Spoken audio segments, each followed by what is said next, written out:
A notícia que, caiu como uma bomba no fim de semana e que, sem exagero nenhum, redesenhou o mapa geopolítico das Américas. Totalmente. No sábado 3 de janeiro de 2026, o presidente dos Estados Unidos, Donald Trump, anunciou que uma operação militar americana na Venezuela resultou na captura do presidente Nicolás Maduro e da primeira-dama Cília Flores. Uma operação relâmpago, né? Exato.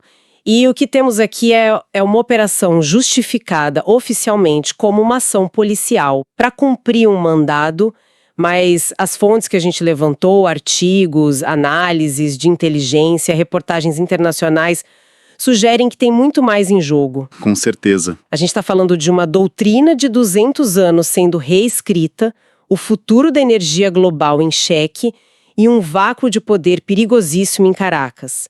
A nossa missão hoje é tentar montar esse quebra-cabeça. Exatamente. E o primeiro ponto que salta aos olhos em todas as análises é a audácia. A audácia e a velocidade da operação. Não foi algo que se construiu ao longo de dias, sabe? Foi um golpe cirúrgico. Cirúrgico. Executado de madrugada, pegou todo mundo de surpresa. A justificativa oficial, como você falou, se apoia no mandado de prisão por narcotráfico, mas as ramificações, nossa, elas vão muito, muito além. Então vamos começar pelo desenrolar dos fatos. A operação foi batizada de Resolução Absoluta. As fontes descrevem uma ação de forças especiais de madrugada em Caracas. Sim, e houve relatos de bombardeios pontuais, bem pontuais em alvos militares, principalmente ao redor do Forte Tuna. Que é o coração do poder militar venezuelano, né? Exato.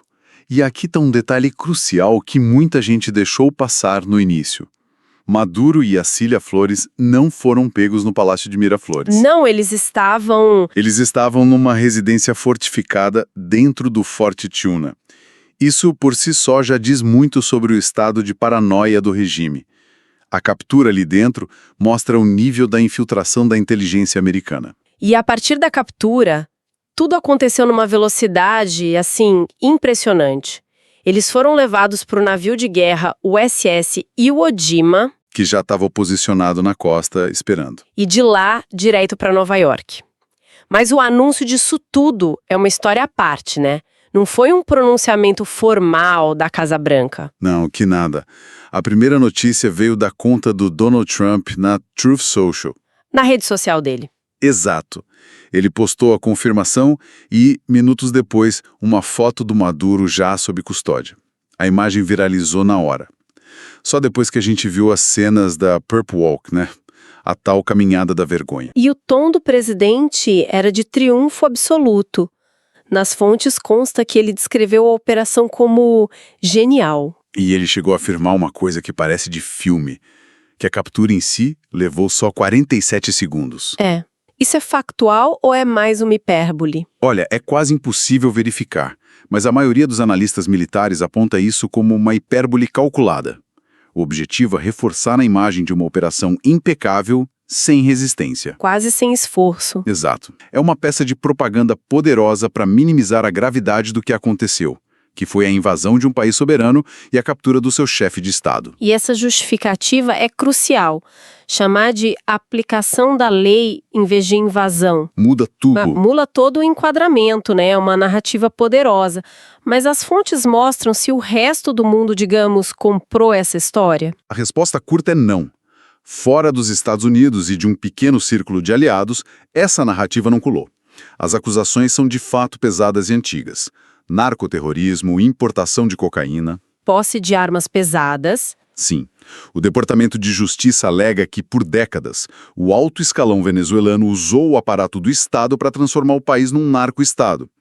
A base legal existe no sistema americano, mas a ação militar para executar essa base é que o mundo está questionando. Certo, porque uma coisa é ter um mandado de prisão. Outra, completamente diferente, é mobilizar forças especiais para entrar em outro país.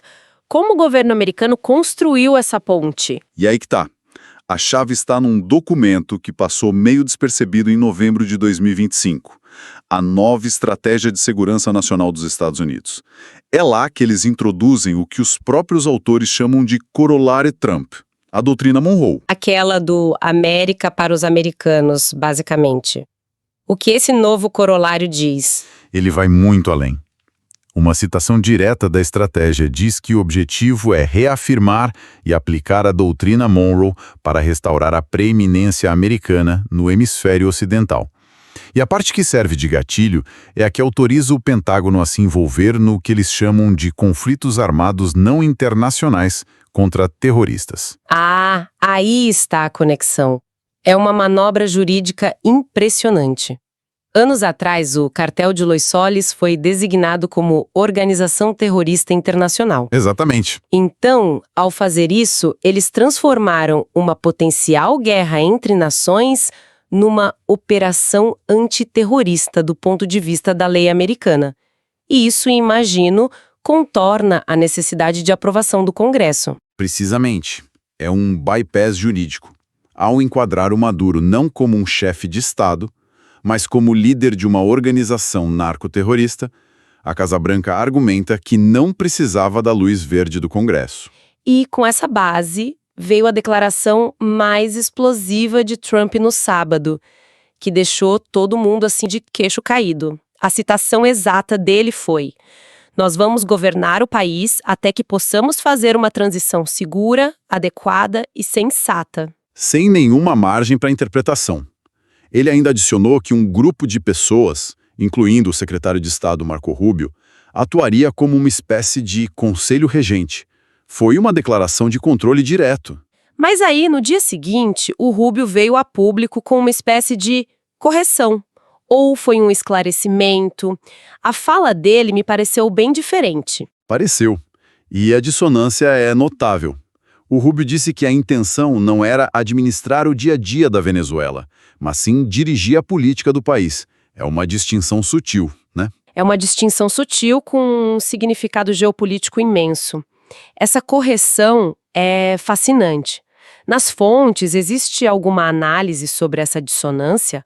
Foi uma gafe do presidente ou uma estratégia de policial bom, policial mau? As análises se dividem. Alguns especialistas veem isso como um reflexo da divisão dentro do próprio governo. Uma ala mais pragmática do Rubio, tentando suavizar a retórica de força bruta do presidente. E a outra visão? Outros veem como uma estratégia deliberada. Trump lança a ameaça máxima de governar e o Rubio apresenta a opção de dirigir a política como algo mais palatável para a comunidade internacional. E no meio dessa confusão de termos, o Rubio soltou outra frase que parece contradizer tudo.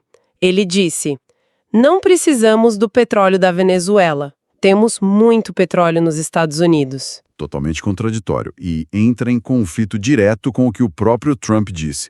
E é aqui que a gente entra no olho do furacão, porque, no fim das contas, a conversa sempre volta para o petróleo. Exatamente. Vamos falar do elefante de 17 trilhões de dólares na sala. A Venezuela tem as maiores reservas comprovadas do mundo. 303 bilhões de barris. E o Trump foi, assim, brutalmente honesto. A citação dele é: "Teremos nossas grandes companhias de petróleo dos Estados Unidos para entrar, gastar bilhões e começar a ganhar dinheiro para o país." Essa frase elimina qualquer ambiguidade, né? Mas é crucial entender que isso não é um interruptor que se liga da noite para o dia. A produção venezuelana, que já foi de mais de 3 milhões de barris por dia, hoje mal chega a 800 mil. A infraestrutura está em ruínas. E tem a questão do tipo de petróleo, certo? Exato. Grande parte é petróleo pesado, extra pesado, que é mais difícil e caro de extrair e refinar. Ele exige uma tecnologia muito específica. Tecnologia que as gigantes americanas como a Chevron e a ExxonMobil dominam. Exatamente. As empresas chinesas e russas que operavam lá não tinham a mesma capacidade. Ou seja, para destravar esse potencial, a participação de empresas americanas é praticamente indispensável. Então, mesmo com todo o dinheiro do mundo, não é imediato. Qual a estimativa que as fontes dão? A maioria dos analistas de energia fala num prazo de 5 a 7 anos para restaurar a produção. Isso com investimentos massivos e contínuos. A reação inicial do mercado de petróleo, inclusive, foi de queda. Queda, por quê? Porque os traders não estão vendo um aumento imediato na oferta. Eles estão precificando o medo de um futuro excesso de oferta daqui a alguns anos, caso a produção venezuelana volte com tudo. Entendi. Enquanto Wall Street faz as contas, os governos ao redor do mundo tentam entender o que fazer. As reações foram de um extremo ao outro. No G20, a divisão foi nítida. Foi. 8 países condenaram, e aí a gente tem Brasil, México, China, Rússia, a União Europeia, como um bloco, e só 3 apoiaram abertamente: Argentina, Itália e França. E o epicentro da divisão, claro, é a América Latina. De um lado, o presidente argentino Javier Milei comemorando. Sim, ele soltou uma nota dizendo: celebramos a queda do ditador narcoterrorista Maduro. Alinhamento total com a administração Trump. E do outro lado, o presidente brasileiro Luiz Inácio Lula da Silva e o colombiano Gustavo Petro foram duríssimos. A fala do Lula, citada em várias agências, foi que a ação é uma afronta gravíssima à soberania da Venezuela e que abre um precedente extremamente perigoso. E essa expressão, precedente perigoso, parece que ecoou. Ecoou na mais alta instância. O secretário-geral da ONU usou exatamente essas palavras. Ele convocou uma reunião de emergência do Conselho de Segurança, mas com o poder de veto dos Estados Unidos, a gente sabe que qualquer resolução condenatória já nasce morta. O simbolismo é forte, mesmo assim. Muito. Mostra o isolamento americano nessa ação específica. E a sua ilegalidade, sob a ótica internacional, cria um cenário curioso. Porque, dentro dos Estados Unidos, a história parece ser diferente. Maduro pode chegar no tribunal e dizer: minha prisão foi um sequestro, isso é ilegal, me soltem. É o que a lógica diria, mas não é assim que o sistema americano funciona. E aqui entra um conceito jurídico que parece de ficção, a doutrina Kerr-Frisbee. Espera aí, Kerr? Frisbee. O que isso quer dizer? Basicamente, é uma doutrina centenária da Suprema Corte que diz que não importa como um réu chegou ao tribunal, se foi por extradição, engano ou até mesmo sequestro. Isso é irrelevante para a legalidade do julgamento em si. Quer dizer que, para a justiça americana, a lei basicamente diz: não me importa como ele chegou aqui, o que importa é que ele está no tribunal. Isso tem precedente com o chefe de Estado? Tem, e é um precedente famoso. O caso do Manuel Noriega, do Panamá, em 1989. Ah, claro. Ele foi capturado durante a invasão americana, levado para Miami, e a defesa dele usou exatamente esse argumento. E os tribunais rejeitaram, citando a doutrina Kerr-Frisbee. Noriega foi condenado. É quase certo que a defesa do Maduro vai enfrentar o mesmo destino. Que fascinante. Então, a batalha legal dele dentro dos Estados Unidos parece fadada ao fracasso. O que nos leva à grande questão: enquanto isso, o que acontece na Venezuela? Quem está no comando agora? Oficialmente, seguindo a Constituição, a vice-presidente Delcy Rodrigues foi empossada como presidente interina. Ela é da linha dura do chavismo, mas o que chama a atenção é a atitude do governo americano em relação a ela e à oposição. Pois é, porque o movimento mais lógico seria os Estados Unidos reconhecerem a líder da oposição, Maria Corina Machado, como presidente legítima, não? Longe disso, em um movimento que surpreendeu a todos, Trump descartou publicamente a Maria Corina Machado, dizendo que ela não tem o respeito de sua nação. Foi um balde de água fria na oposição. O que isso sinaliza? Por que apoiar a estrutura de poder existente, mesmo sem o Maduro, em vez de entregar o poder para a oposição? Análises do Atlantic Council, por exemplo, apontam para uma estratégia mais pragmática. A estrutura chavista, com a Delcy Rodrigues, ainda controla as forças armadas, a burocracia, a estatal de petróleo. A máquina do Estado. A máquina. Pode ser mais fácil para os Estados Unidos dirigir a política negociando com essa estrutura que eles agora têm sob enorme pressão do que tentar construir um governo do zero com uma oposição fragmentada. Ou seja, a estratégia talvez seja cooptar a máquina chavista em vez de destruí-la. Isso coloca o futuro do país numa incerteza ainda maior. Totalmente incerto. A missão, como dizem os analistas, só vai estar cumprida quando houver um governo democraticamente eleito. Mas quem serão os candidatos? Sob quais regras? Todas essas perguntas estão em aberto, e quem tem o poder de ditar as respostas neste momento está em Washington. Então, recapitulando o que a gente montou: uma operação militar de precisão, justificada como luta contra o narcotráfico, mas fundamentada numa nova e agressiva doutrina de segurança.